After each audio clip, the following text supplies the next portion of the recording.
नमस्कार दोस्तों, प्रैक्टिस वाला यूट्यूब चैनल में आप लोगों का स्वागत है। दोस्तों आज हम लोग रेलवे प्लेटफॉर्म साइंस बुक का प्रैक्टिस सेट नंबर 12 पर इस वीडियो में बात करेंगे।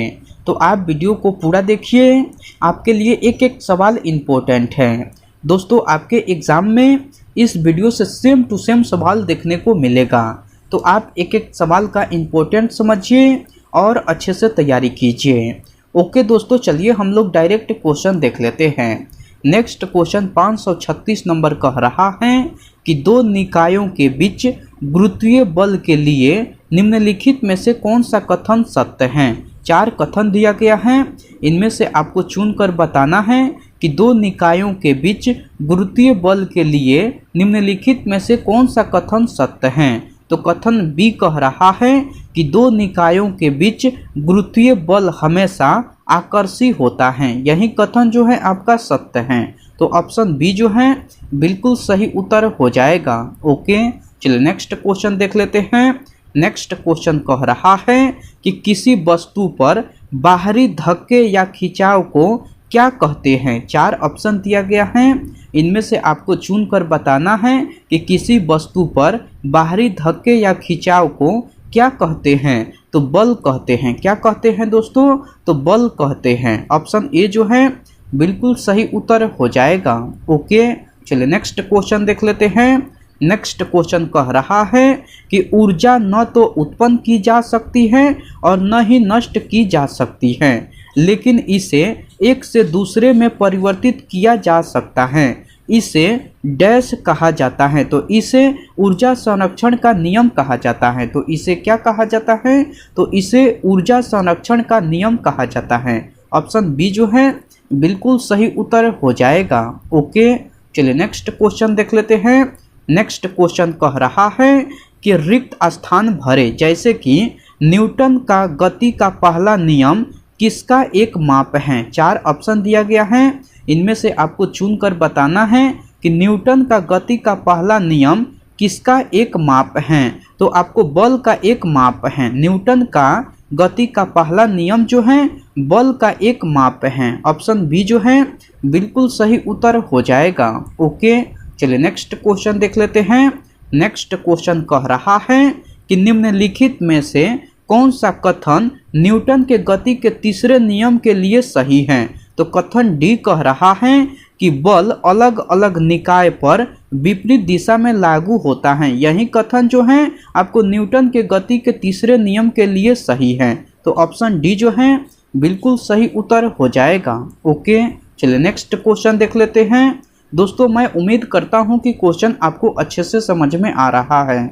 दोस्तों अगर आपको वीडियो पसंद आती है तो इस वीडियो को लाइक कर दीजिए और कमेंट करके बताइए कि वीडियो आपको कैसे लगी।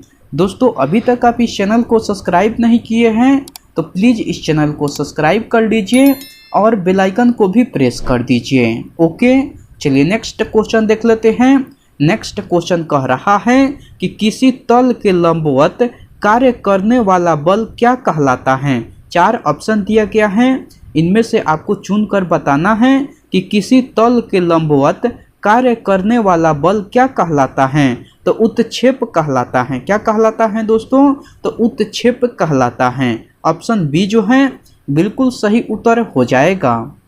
ओके चलिए नेक्स्ट क्वेश्चन देख लेते हैं। नेक्स्ट क्वेश्चन कह रहा है कि निम्नलिखित में से किसके मध्य जड़त्व का मान अधिकतम होता है। 4 ऑप्शन दिया गया है, इनमें से आपको चुनकर बताना है कि किसके मध्य जड़त्व का मान अधिकतम होता है। तो रेलगाड़ी और हवाई जहाज के मध्य जड़त्व का मान अधिकतम होता है। किसके मध्य होता है दोस्तों? तो रेलगाड़ी और हवाई जहाज के मध्य जड़त्व का मान अधिकतम होता है। ऑप्शन बी जो है बिल्कुल सही उत्तर हो जाएगा। ओके चलिए नेक्स्ट क्वेश्चन देख लेते हैं। नेक्स्ट क्वेश्चन कह रहा है कि यदि एक वस्तु दोनों सिरों से पकड़कर खींची जाती है तो उस पर लागू बल को डैश कहा जाता है। 4 ऑप्शन दिया गया है, इनमें से आपको चुनकर बताना है कि यदि एक वस्तु दोनों सिरों से पकड़कर खींची जाती है तो उस पर लागू बल को क्या कहा जाता है। तो उस पर लागू बल को खिंचाव बल कहा जाता है। तो उस पर लागू बल को खिंचाव बल कहा जाता है। ऑप्शन सी जो है बिल्कुल सही उत्तर हो जाएगा। ओके, चलिए नेक्स्ट क्वेश्चन देख लेते हैं। नेक्स्ट क्वेश्चन कह रहा है कि डैश का मान नगण्य होने पर कोई वस्तु नियत गति से चलती है।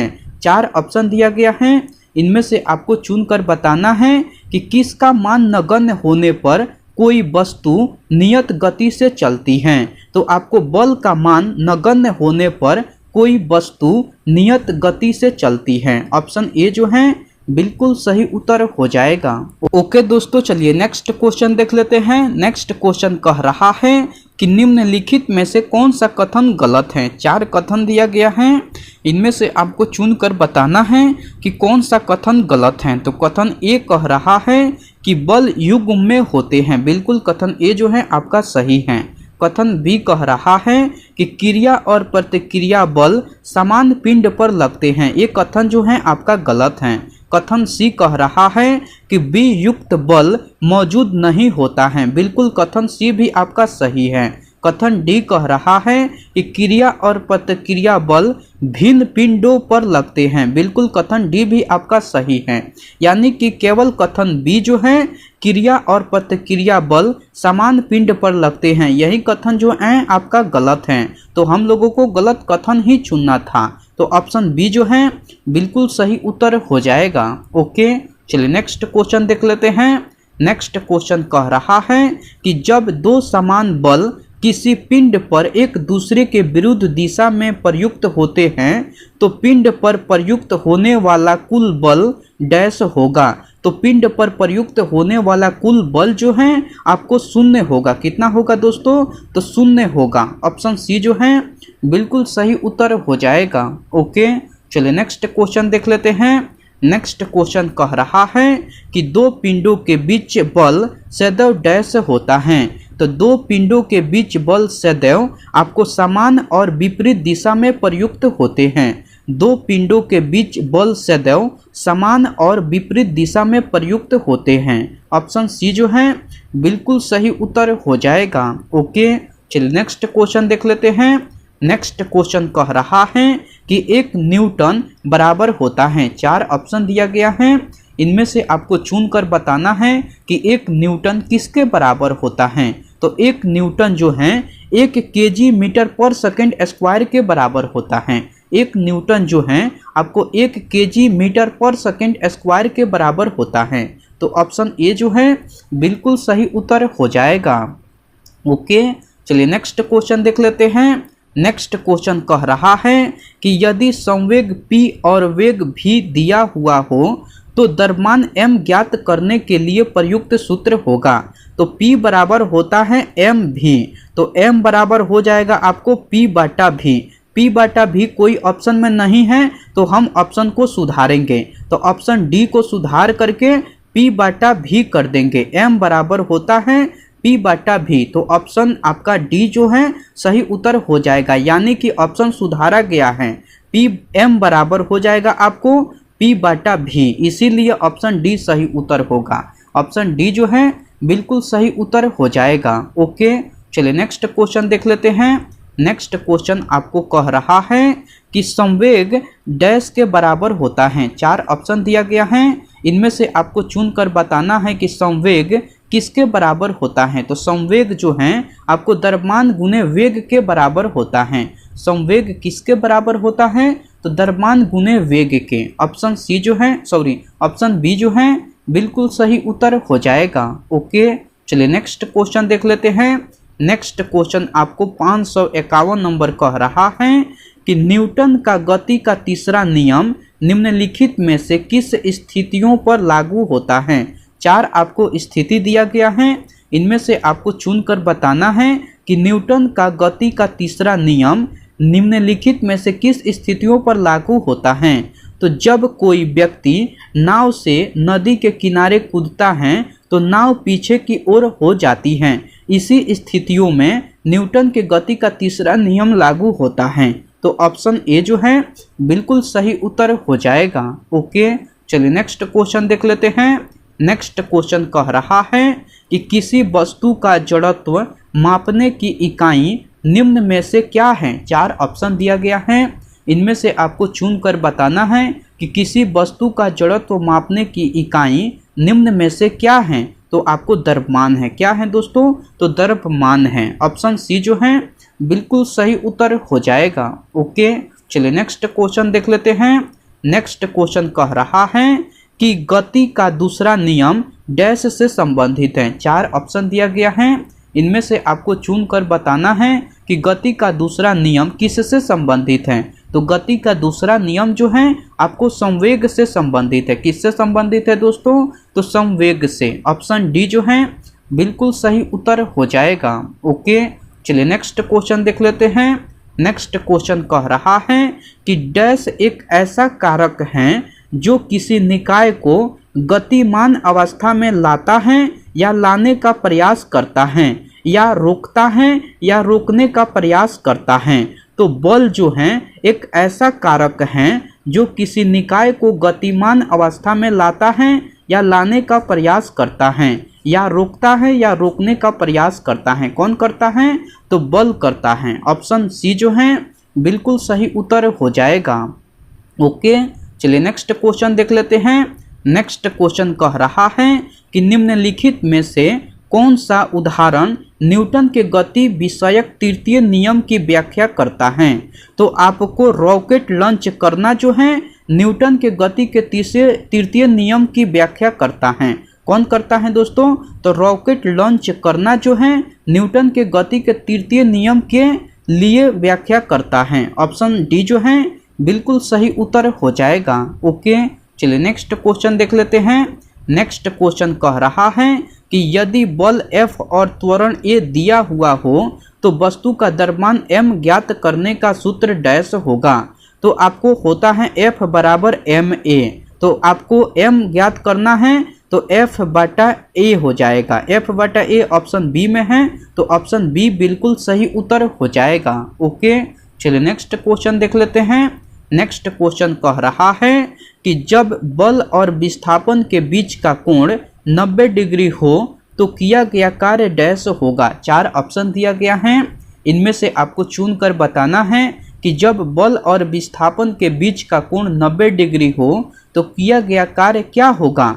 तो शून्य होगा। किया गया कार्य जो है आपको शून्य होगा। ऑप्शन डी जो है बिल्कुल सही उत्तर हो जाएगा। ओके, चलिए नेक्स्ट क्वेश्चन देख लेते हैं। नेक्स्ट क्वेश्चन कह रहा है कि एक दूसरे से d दूरी पर स्थित बड़ा M और छोटा m द्रव्यमान वाली दो वस्तुओं के बीच लगने वाला आकर्षण बल डैश के अनुक्रमानुपाती होता है। तो आपका सही उत्तर हो जाएगा वस्तुओं के द्रव्यमानों का गुणनफल, यानी कि बड़ी M गुने छोटी m के अनुक्रमानुपाती होता है। ऑप्शन बी जो है बिल्कुल सही उत्तर हो जाएगा। ओके दोस्तों, चलिए नेक्स्ट क्वेश्चन देख लेते हैं। नेक्स्ट क्वेश्चन कह रहा है कि एक दूसरे से d दूरी पर स्थित बड़ा M और छोटा m द्रव्यमान वाली दो वस्तुओं के बीच लगने वाला आकर्षण बल डैश के व्युत्क्रमानुपाती होता है। तो उनके बीच की दूरी के वर्ग के, यानी कि d² के व्युत्क्रमानुपाती होता है। ऑप्शन बी जो है बिल्कुल सही उत्तर हो जाएगा। ओके, चलिए नेक्स्ट क्वेश्चन देख लेते हैं। नेक्स्ट क्वेश्चन कह रहा है कि गुरुत्व जनित त्वरण को कैसे दर्शाया जाता है। 4 ऑप्शन दिया गया है, इनमें से आपको चुनकर बताना है कि गुरुत्व जनित त्वरण को कैसे दर्शाया जाता है। तो अंग्रेजी के छोटे अक्षर g से दर्शाया जाता है। कैसे दर्शाया जाता है? तो अंग्रेजी के छोटे अक्षर g से। ऑप्शन ए जो है बिल्कुल सही उत्तर हो जाएगा। ओके, चलिए नेक्स्ट क्वेश्चन देख लेते हैं। नेक्स्ट क्वेश्चन कह रहा है कि डैश को उस समय दर के तौर पर तय किया जाता है जिस पर काम किया जाता है या ऊर्जा स्थानांतरित की जाती है। तो आपको शक्ति यानी पावर को किया जाता है। किसको किया जाता है दोस्तों? तो पावर यानी शक्ति को उस समय दर के तौर पर तय किया जाता है जिस पर काम किया जाता है या ऊर्जा स्थानांतरित की जाती है। किसको किया जाता है? तो शक्ति यानी पावर को की जाती है। ऑप्शन सी जो है बिल्कुल सही उत्तर हो जाएगा। ओके, चलिए नेक्स्ट क्वेश्चन देख लेते हैं। नेक्स्ट क्वेश्चन कह रहा है कि किसी वस्तु के वेग में परिवर्तन की दर नियत है।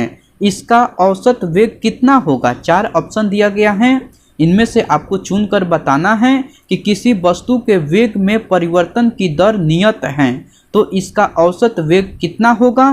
तो इसका औसत वेग जो है आपको प्रारंभिक और अंतिम वेग के योग का आधा होगा। कितना होगा दोस्तों, तो आपको प्रारंभिक और अंतिम वेग के योग का आधा होगा। ऑप्शन ए जो है बिल्कुल सही उत्तर हो जाएगा। ओके, चलिए नेक्स्ट क्वेश्चन देख लेते हैं। नेक्स्ट क्वेश्चन कह रहा है कि किसी ऐसे ग्रह पर विचार करें जिसका द्रव्यमान और त्रिज्या दोनों पृथ्वी का आधा हो।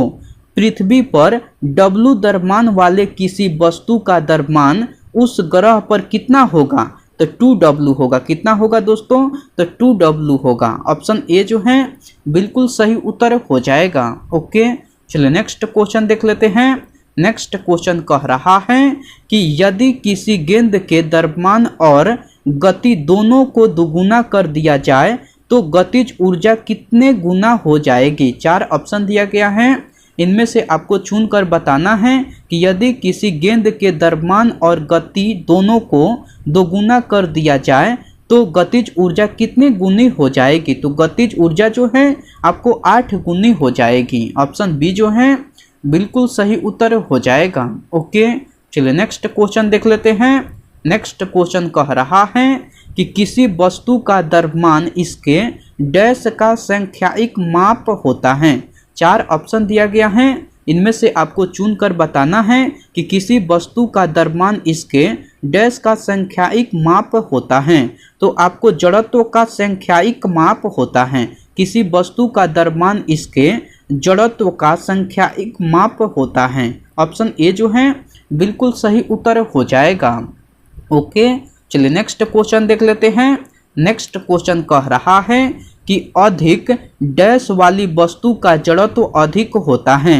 तो अधिक आपको अधिक द्रव्यमान वाली वस्तु का जड़त्व जो है आपको अधिक होता है। अधिक द्रव्यमान वाली वस्तु का जड़त्व जो है आपको अधिक होता है। ऑप्शन डी जो है बिल्कुल सही उत्तर हो जाएगा। ओके, आज का प्रैक्टिस सेट में इतना ही सवाल था। मैं उम्मीद करता हूं कि सारे सवाल आपको याद हो गया होगा। दोस्तों, अगर आपको सारे सवाल याद नहीं हुआ है तो आप इस वीडियो को फिर से देखिए। आपके लिए एक एक सवाल इम्पोर्टेंट है। दोस्तों, आपके एग्ज़ाम में इस वीडियो से सेम टू सेम सवाल देखने को मिलेगा। ओके, मैं आपसे नेक्स्ट वीडियो में मिलता हूँ। तब तक के लिए टेक केयर दोस्तों एंड बाय।